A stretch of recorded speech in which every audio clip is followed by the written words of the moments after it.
Warning: the following video contains explicit language which may be offensive to some viewers or inappropriate for children. The content within this video is intended for mature audiences only.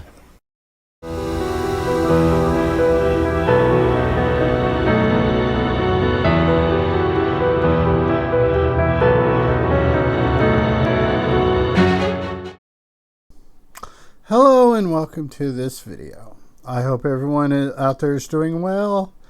And we are starting Season 1, Episode 9 of the Black Tapes, titled Name That Tune. So, buckle up, break out the popcorn, and here we go. Oh my Lord, here's a just reward. Bring me my devil just behind the door, she said. Yep. And flies down the road. Yeah, this intro music, like I said, I've said this probably 20 times, depending on how many videos I've made, 20, 30, 40, 50 times, whatever. That because of the whole copyright algorithm thing. Hello, I'm returning one of 11 calls from somebody named Alex Regan. Yeah, I accidentally hit the play button halfway through that sentence. The whole copyright thing, I got to break this up, even though it's just the intro or whatever. So It's Richard Strand. Okay, goodbye. Now we're recording. Cool. And I'm going to do the intro part as well. Yeah. My emphasis, I think, was just a little bit too much like, dun, dun. I don't know. Let me just... the da-da. I just love that background part, you know, the talking like that. It just, I don't know. It's just stuff like that just makes it more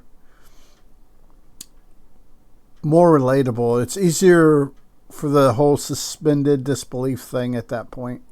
Do it again. I'm doing it again. And we'll go flying through the kingdom. Though it is good music. You have to give it is good music. She said she saw someone standing over his bed. Is it true that you disappeared for 5 days? I know. It's like adding another layer of crazy on top of crazy.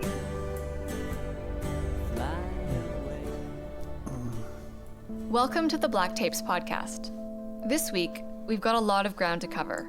Yeah, seeing so this is a 45-minute long episode, so yeah. From Coralie Strand disappearing along the roadside near Big Sur, California, to that mystical moment at the crossroads with Robert Johnson. That's always a really good tale.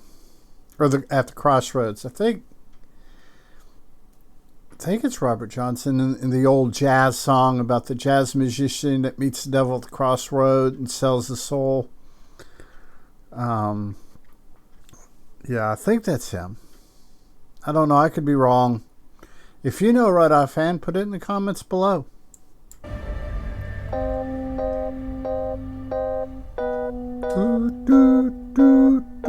Talk. Yeah, they get ready to go. I'm glad that talking over the music helps with the copyright stuff and doesn't get me struck. Then I don't got to keep pausing it. We begin this episode with an update on Coralie Strand. Many of you have been wondering how Strand felt about that audio file of his missing wife. I recorded this interview the day after we aired that episode. So I hear they extended your stay here in Seattle. Looks like I'll be here for at least another 3 months. It's his institute, so you know. And they have you teaching? In one graduate section, a bit of research. Do you like it? I do. There are some very interesting students. Well, like I mentioned on the phone. Yeah, this is rather interesting. Hopefully she doesn't offend him like she did the last time they tried to cover this ground. I wanted to speak briefly about that audio recording, the tape of Coralie. I do appreciate you sending over a copy. Yeah, of course. Yeah, it's kind of weird. Like I said, let's just hope she doesn't offend him. I only wish they digitized the entire tape. Yes. How did hearing her voice like that make you feel? It was difficult. That's understandable. Yeah. She sounded like herself. Interesting. Makes you wonder if they both discuss that whole, new lover type thing, bringing romance to an old I don't know. I don't remember the details, but yeah. So That statement might warrant some expansion. Well, for a few months leading up to our trip, Coralie had been behaving differently. Differently how? It was subtle at first. she may have been screwing the pool boy. Just a bit of added distance. I don't know. I was working a lot at the time. Yeah, like I said, could have been she was screwing the pool boy. Been as simple as that. Do you remember Coralie ever mentioning somebody named Warren? No. The pool boy. Never. I'm sorry. We'll have to continue this conversation later. Okay. Yeah, there's something he doesn't want to talk about or he's not comfortable talking about at this time.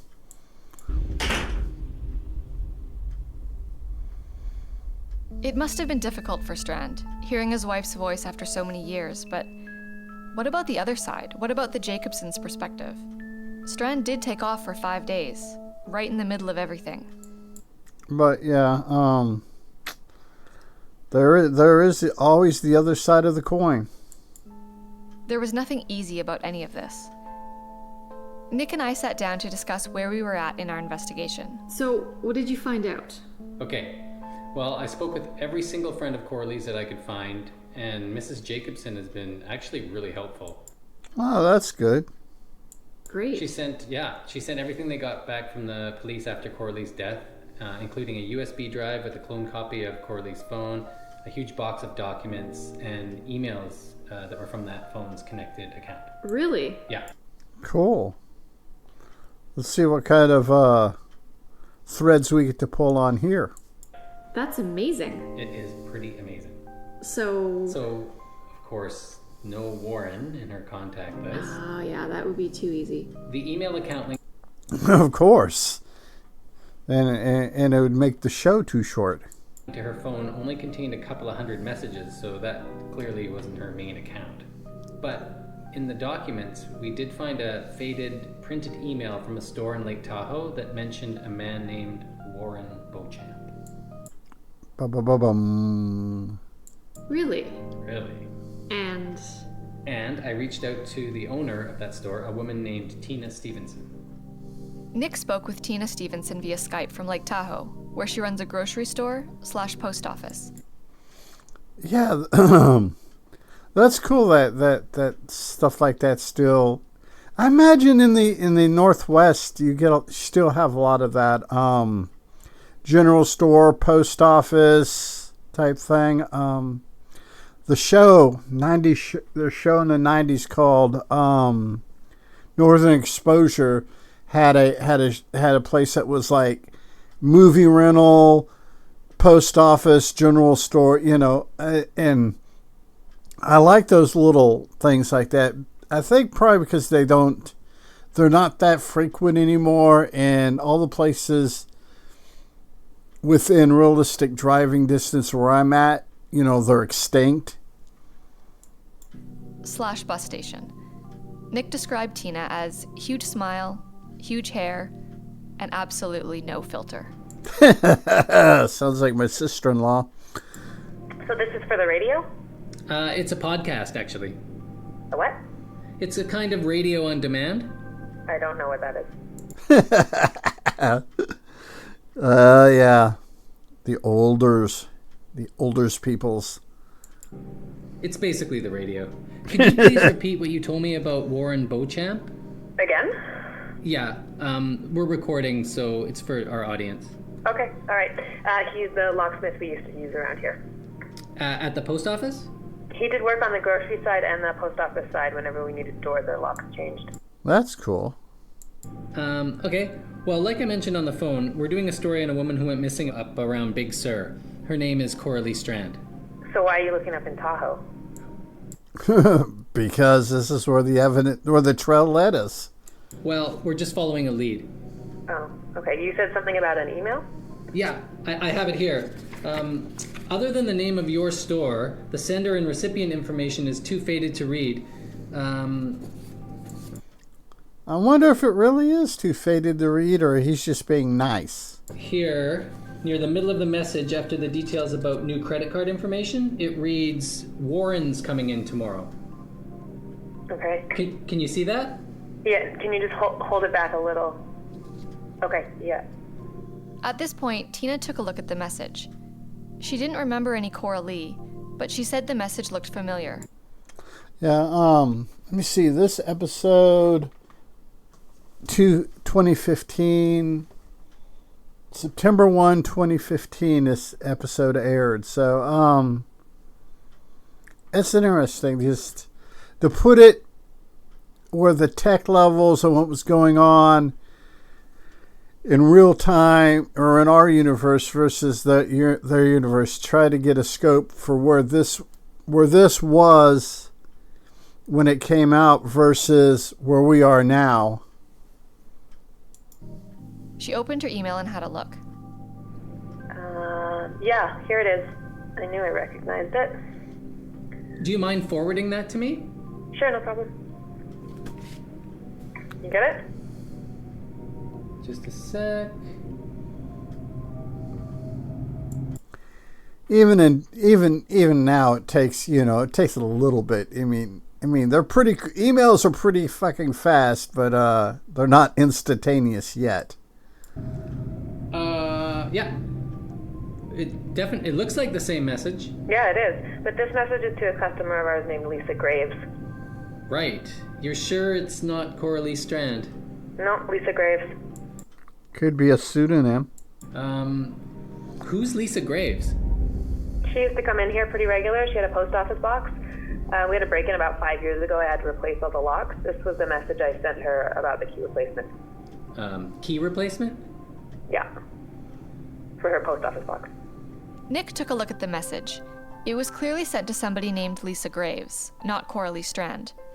We did some digging, and And I still think it may be a pseudonym. turns out somebody named Lisa Graves was Coralie Strand's college roommate. Ah, there we go. There had to be a connection. We'll follow up on Lisa Graves next time, plus an update on our search for the mysterious Warren.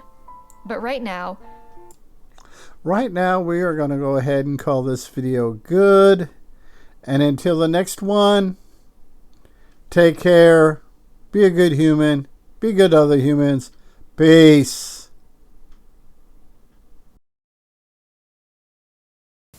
Hey, it's 10 p.m. Do you know where your children are?